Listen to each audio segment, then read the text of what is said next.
go. And 3, 2, 1, boom. We're now recording back inside of my room. So today is daily upload number 10. Today's number 10. And today we're going to talk about two different types of people. So these two types of people I like to call are the doer and the watcher.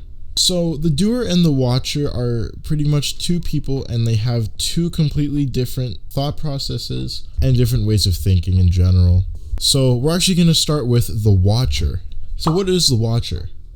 So the watcher is pretty much the person who watches others take action and watches others on how to take action without taking action themselves. So this can be somebody who watches a lot of self-improvement content.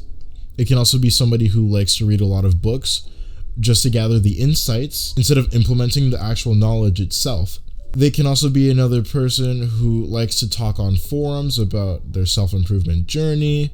They're also someone who always says day one a lot of the time.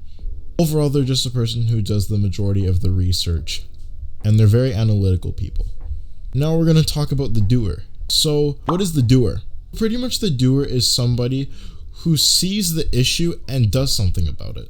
Instead of looking at how to do something, how to get an aesthetic body, how to make this amount of money in this amount of time, how to make 10K a month, how to get a girlfriend, I don't know, some stuff like that. Instead of them doing that, they actually learn it from their experiences. They learn how to get the aesthetic body by going straight into the gym. They learn how to get this amount of money in this amount of time by researching all these business models. As I know, yeah, it seems like a watcher thing. But instead of them just being like, oh, cool, they actually do what they see, which helps them create this sort of foundation to become better, to make this amount of money, to cold approach all these kinds of people. Now we're going to talk about why you should be the watcher or the doer. So we're going to start off with the watcher. So why should you be the watcher?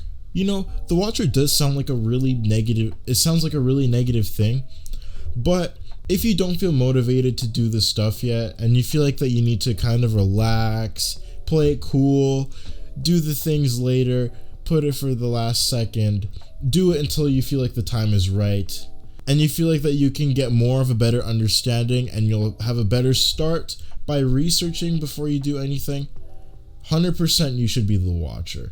I think the watcher would be perfect for you. Now, why do you think you should be the doer? The doer is pretty much the guy who usually ends up being the most successful because they learn the most from their mistakes. They're not afraid to show failure.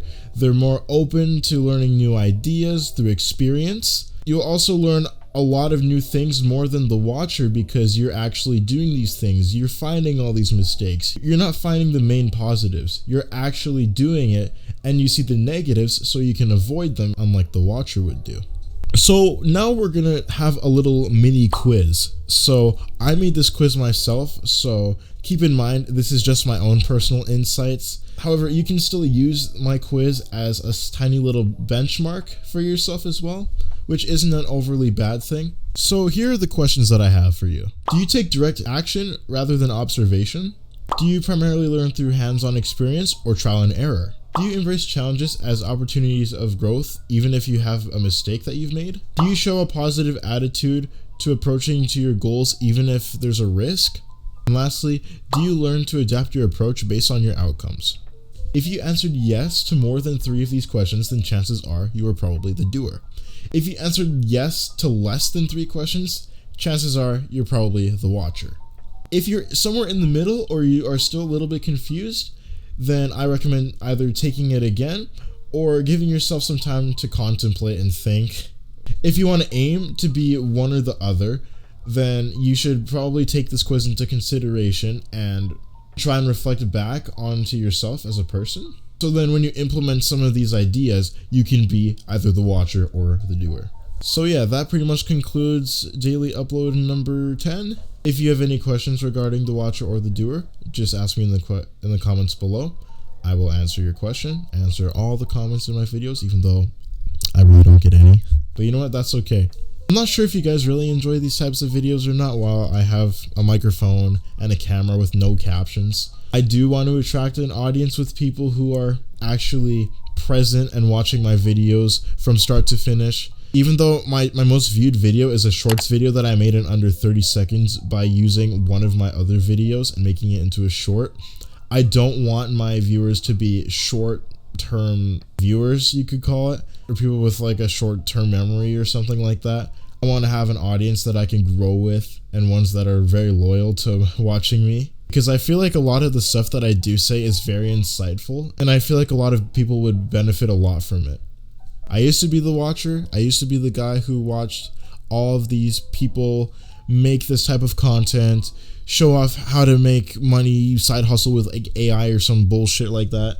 And even just the people on being like how to not procrastinate. I used to watch those videos while I procrastinated, which is super ironic, but I feel like all that has kind of went past me, especially with me starting school again after having my spring break or whatever you want to call it. But yeah, if you enjoyed this video, please give it a like. If you want to see more, then subscribe. And yeah, subscribe so I don't have to use my blue snowballs on mic. Bitch.